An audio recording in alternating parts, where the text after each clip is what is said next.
Cześć, witam Cię bardzo serdecznie w kolejnym module naszego kursu. Dzisiaj chcę Ci poopowiadać o tłach, o rodzaju teł, o różnych elementach, które możesz wykorzystać, żeby to tło skomponować, żeby to tło już się pojawiło w Twoich pracach.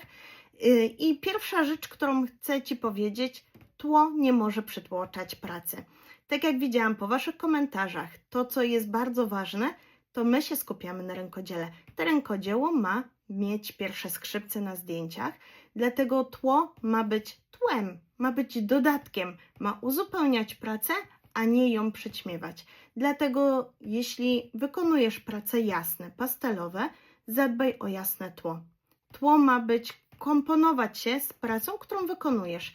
Jeśli wykonujesz jakiś szabi, to zadbaj, żeby się pojawiły tam delikatne kolory. Jeśli wykonujesz prace rustykalne, zadbaj, żeby było ciemniejsze drewno, żeby się pojawiła jakaś rdza. Ja dzisiaj chcę Ci pokazać, z jakich teł ja korzystam i do czego ja je wykorzystuję. Na pierwszy rzut oka idą tła mintajowe, to jest tło od Mintaj Papers. Tło jest 60 na 60 cm. Ja wybrałam sobie kilka rodzajów teł, już Ci mówię, mam 5 obecnie, chyba 6 jeszcze na górze, dlatego że czasami wykonuję zdjęcia bardziej rustykalne i chciałam takie poprzypalane deski. Te deseczki bardzo fajnie wyglądają na tle. I co mogę powiedzieć? To tło jest sztywne. Ono jest z takiej pianki, nie wiem, czy będzie tu widać, będzie widać. Ono jest leciutkie, sztywne i ma bardzo fajny tutaj matowy nadruk, że nic się nie błyszczy, nic nie świeci i jest fajnie zadrukowane.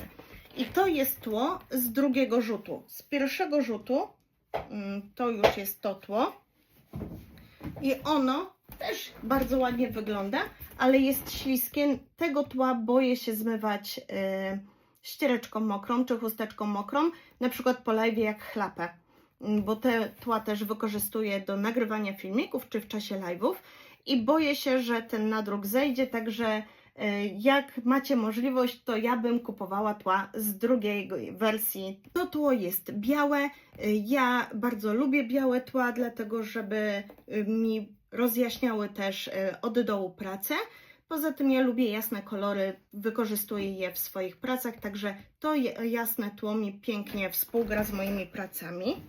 Mam też deseczki, żeby nie było zawsze na biało. Mam takie jaśniutkie deseczki. To tło też jest takie od razu czuć jak gdyby groszkowe.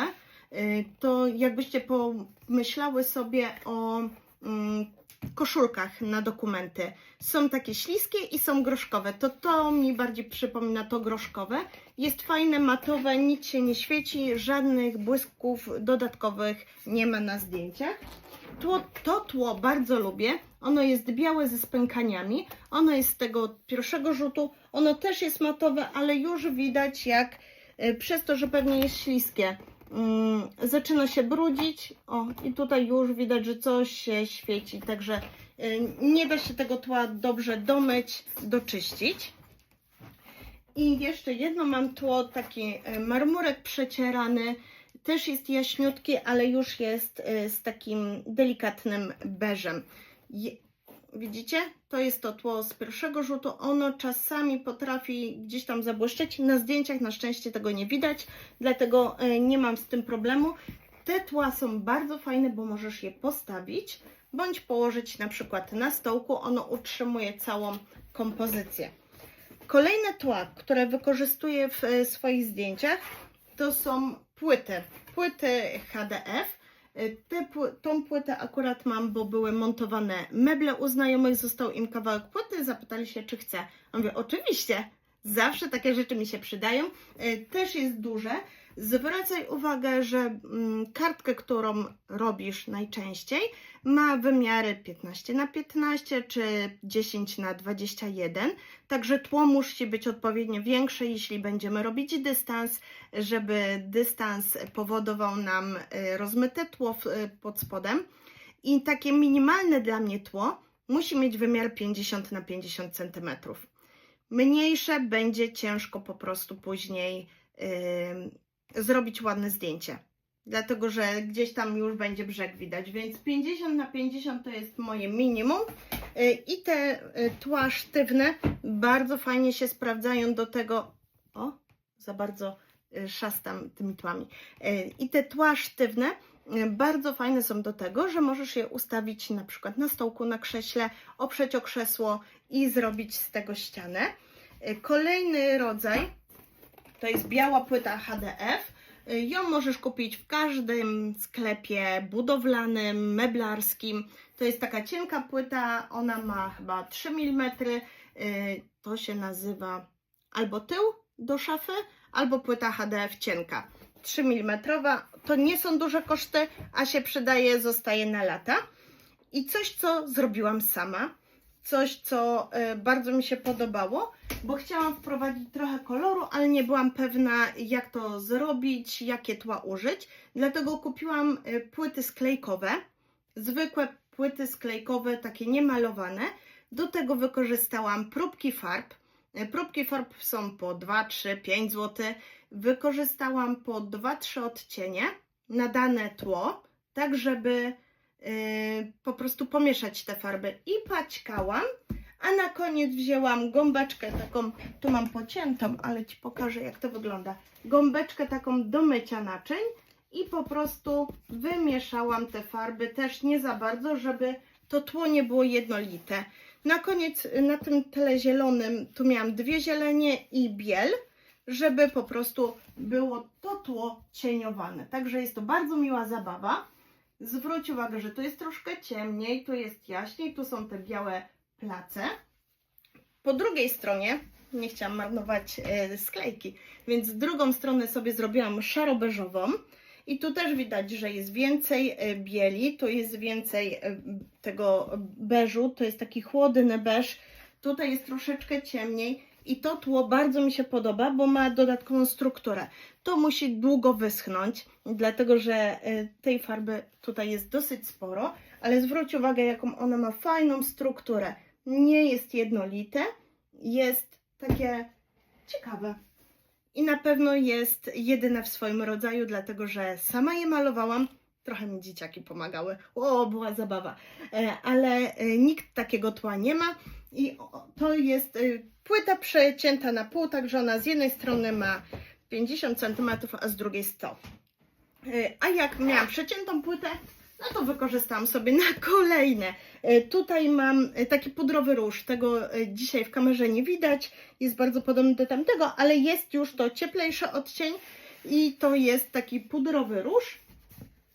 A po drugiej stronie mam brąz. I tutaj na tym brązie najbardziej widać, że tu jest ciemno, tutaj jest jasno i ta struktura i to ciapanie, takie jakbyśmy tapowali gąbeczką. Myślę, że to będzie fajna zabawa, a tło jest naprawdę unikalne, ciekawe, sztywne, także fajnie można je wykorzystać. To są tła sztywne, które używam. I mam jeszcze tła winylowe, które najczęściej wykorzystuję, dlatego że one mi zajmują najmniej miejsca. Ja po prostu je trzymam w rulonach i to mam tła z 2 firm. 2 firmy, dlatego że jedna mi się była polecona, a drugą bardzo chciałam zobaczyć, bo mi się podobały po prostu nadruki. I czym one się różnią? To tło, zwróć uwagę, ma fakturę. Ma taką delikatną fakturę, ten materiał nie jest jednolity, nie jest świecący, jest pięknie matowy. I to mam 50 cm na 100 cm. I już Ci tłumaczę dlaczego. To są takie jaśniutkie, biało-szare deseczki. I już Ci tłumaczę, dlaczego ja mam takie długie te tło. Dlatego, że jak nagrywam live'y, to się bałam, że nie zmieszcza się poziomo. Dlatego, że jeśli chcę zrobić pracę nie tylko od góry, tylko od przodu, to muszę mieć i podłogę, i górę. Dlatego sobie wybrałam kilka teł dłuższych i to tło, które bardzo polecam, to jest z Fotofaktory. To tło ma, mówię, szerokość 50 cm, długość 100 cm. Jeśli nie znajdziecie takiego rozmiaru na stronie, to nie ma problemu, można napisać maila do Pana i Pan nie ma problemu, żeby takie tło też Wam wydrukował. Tylko zwróć uwagę, jakie tło potrzebujesz do swoich prac, w jakiej kolorystyce, żeby potem nie przyćmiło tło pracy. Drugie tło, które chcę Ci pokazać, nie przejmuj się, że ono jest tu pogniecione, ono jak chwilkę poleży, to się prostuje. To jest tło z Fototło. To jest taka firma. Ja Wam też podlinkuję Fotofaktory, Fototło. Tu już faktury nie ma. Delikatnie się błyszczy, ale to tylko w świetle. Na zdjęciach raczej tego nie widać. Na live'ach czasami, ale to też bardzo rzadko. To tło jest sztywniejsze, troszeczkę od Fotofaktory. Ogólnie też jest dobre. Ja się przyzwyczaiłam do Fotofaktory, dlatego że bardziej mi się podoba ta struktura. Te tło mają bardzo ładne wzory. Mam chyba 2 czy 3 różne te tła. Są bardzo ładne. Możesz je spróbować. To tworzą te tła chyba rękodzielniczki, także one też wiedzą, jakie tła nam najbardziej pasują. A Fotofaktory to jest firma, która głównie robi tła dla fotografów, dlatego tam trzeba troszeczkę przemieszać te tła i zwrócić uwagę na te, które najbardziej Tobie będą odpowiadały do robienia rękodzieła. To, co chcę Ci powiedzieć o tłach, to jeszcze chcę Ci powiedzieć o statywie. Ja swój statyw, tak on wygląda, tutaj jest trójnóg, żeby był sztywno i tutaj jest ramię T. To jest to ramię poprzeczne, które mi trzyma tło. Jeśli chcę zrobić zdjęcie od przodu, to muszę mieć 2 płaszczyzny z tłem. I to ramię załatwia mi płaszczyznę tą pionową, żeby miała ładne tło z tyłu i poziomą. Dlatego to tło jest też dzielone w połowie, bo tutaj jak gdyby zmienia nam się płaszczyzna, a to dolne, tą podłogę ustawiam na stoliku białym z Ikei. To jest stolik chyba Lak.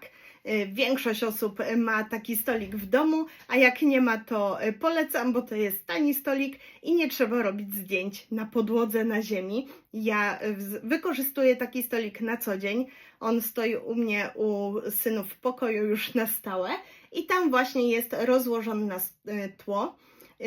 Można wykorzystać też później do kompozycji papiery, z których korzystaliśmy i jak nie miałam na początku teł, to sam biały stolik wykorzystywałam jako tło, dlatego że on ma właśnie wielkość 60 na 60 cm, a jak, bądź 50 na 50, chyba 50 na 50, sprawdzę i Wam podlinkuję, ale stolik zawsze się przydaje. A jak nie, to chociażby jakiś stołek. Ale polecam stolik, bo ma większą powierzchnię. Nie trzeba być bardzo na kolanach, nie trzeba leżeć, bo też mi się zdarzało. Także polecam stolik. I do tego taki statyw T. Ja też Wam go podlinkuję. Ja go kupowałam na Allegro, więc na pewno znajdę link i Wam pokażę. I tą powierzchnię układam na stole, a to już mam w tle. I to jest dlatego długie tło dzielone. Druga sprawa, jeśli nie chcecie kupować statywu, a macie tła sztywne, tła właśnie, czy piankę modelarską.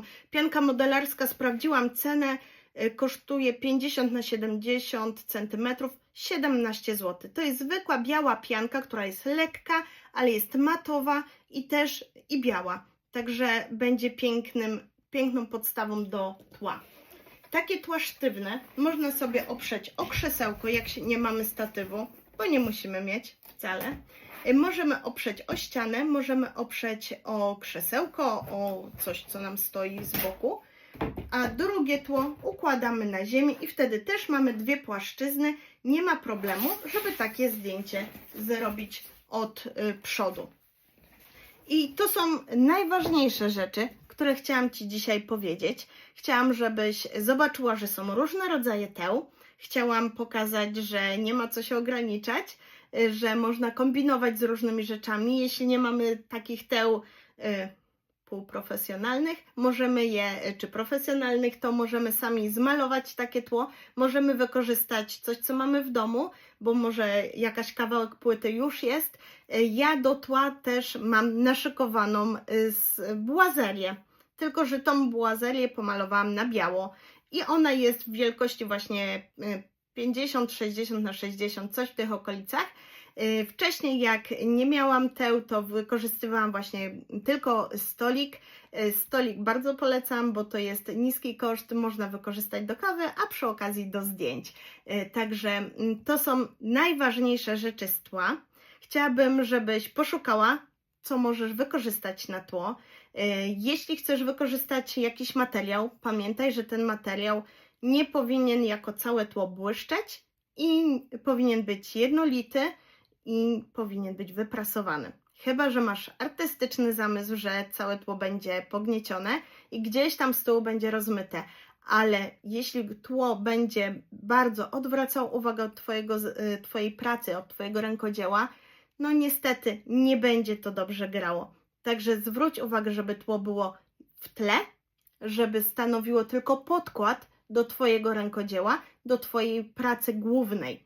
Także szukaj, co masz w domu, co już masz i nie wykorzystujesz, bądź wykorzystujesz, albo zaopatrz się w tą piankę modelarską, koszt 17 zł, myślę, że to nie jest dużo, lub poszukaj, co jeszcze możesz wykorzystać.